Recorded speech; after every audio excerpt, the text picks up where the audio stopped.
زمین پر کچھ جاندار ایسے ہیں جو اپنی زندگی کا بیشتر حصہ درختوں میں گزارتے ہیں۔ شکاریوں سے بچنے کے لیے انہوں نے مختلف طریقے اختیار کیے ہوئے ہیں۔ کچھ جانور ایک درخت سے دوسرے درخت پر چھلانگ لگاتے ہیں اور کچھ جانور خاص قسم کی بدبو پیدا کرتے ہیں۔ کشمیری مشک پلاؤ انہی جانوروں میں سے ایک ہے۔ اس کا سائنسی نام پیگیوما لارواٹا ہے۔ اس کا تعلق ویویریڈائے خاندان سے ہے۔ ان جانوروں کا نام ان کی نقاب نما ساخت کی وجہ سے رکھا گیا ہے، جو کہ ان کے سر کے اوپر سے شروع ہو کر ناک تک جاتے ہیں۔ ان کے منہ پر، ان کے کان کے اوپر، کان کے نیچے، آنکھوں کے نیچے اور آنکھوں کے اوپر سفید نشانات ہوتے ہیں۔ یہ ایشیا اور افریقہ میں خاص طور پر پائے جاتے ہیں۔ یہ ہمالیہ میں مشرق کی طرف بھوٹان، بنگلہ دیش، تھائی لینڈ، ملیشیا، کمبوڈیا، چین اور تائیوان میں پائے جاتے ہیں۔ پاکستان میں یہ جانور چترال، سوات، دیر، آزاد کشمیر اور مری کی پہاڑیوں میں پائے جاتے ہیں۔ IUCN کے مطابق یہ جانور کثیر تعداد میں پائے جاتے ہیں۔ یہ زیادہ تر چوڑے درختوں والے جنگلات اور باغات میں رہتے ہیں۔ یہ معتدل علاقوں میں پائے جاتے ہیں۔ یہ ایشیا اور افریقہ کی مقامی نسلیں ہیں جو کہ ہجرت نہیں کرتی۔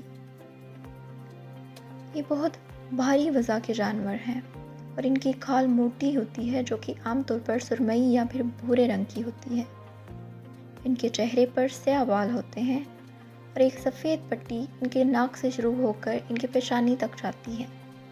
ان کی سیاہ آنکھیں سفید کھال سے نمایاں ہوتی ہیں۔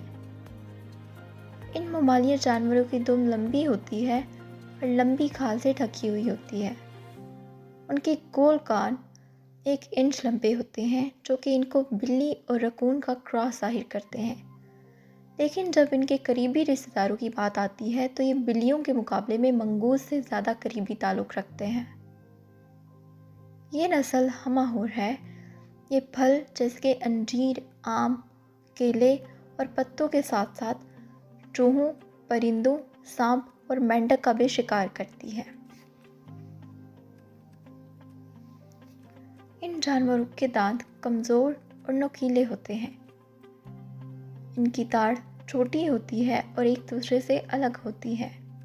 پیلیوسین پروپیپس کے سب سے قدیم کال کے دانتوں سے ملتے جلتے ہیں۔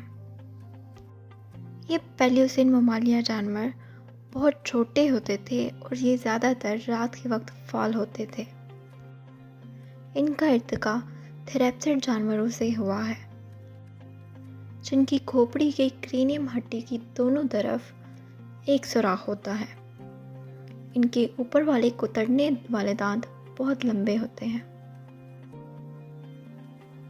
یہ جانور دن کے وقت زیادہ تر سوتے ہیں اور رات کو شکار کرتے ہیں۔ یہ عام طور پر فجر سے لے کر صبح 4 بجے کے درمیان زیادہ سرگرم رہتے ہیں، لیکن جب رات میں چاند سب سے زیادہ روشن ہوتا ہے تب یہ کم فعال ہوتے ہیں۔ یہ جانور شکاریوں کے خلاف ایک خاص قسم کی رطوبت چھڑکتے ہیں۔ یہ رطوبت اسکنگ کے طور پر کام کرتی ہے اور اس کا چھڑکاؤ دوسرے شکاریوں کو روکنے کا کام کرتا ہے۔ یہ ممالیہ جانور زیادہ تر تنہا رہتا ہے اور نظروں سے دور رہنے کی کوشش کرتا ہے۔ یہ اپنی زندگی کا زیادہ تر حصہ درختوں میں گزارتے ہیں۔ مانا جاتا ہے کہ یہ اپنی زندگی کا 80% حصہ درختوں میں رہ کر گزار دیتے ہیں۔ درختوں سے لٹکنے کے لیے ان کی دم لمبی ہوتی ہے۔ سائنسدانوں کا خیال ہے کہ ان کے چہرے پر موجود سفید پٹی انہیں شکاریوں سے بچانے کا کام کرتی ہے، کیونکہ اسے دیکھ کر شکاریوں کو لگتا ہے کہ یہ جانور خطرناک ہو سکتا ہے۔ یہ تیز رفتار کوہ ہیں۔ یہ جانور ہر سال 2 نسلیں پیدا کرتا ہے۔ ان کے حمل کا دورانیہ 30 سے 60 دن کا ہوتا ہے اور مادہ 4 بچے پیدا کرتی ہے۔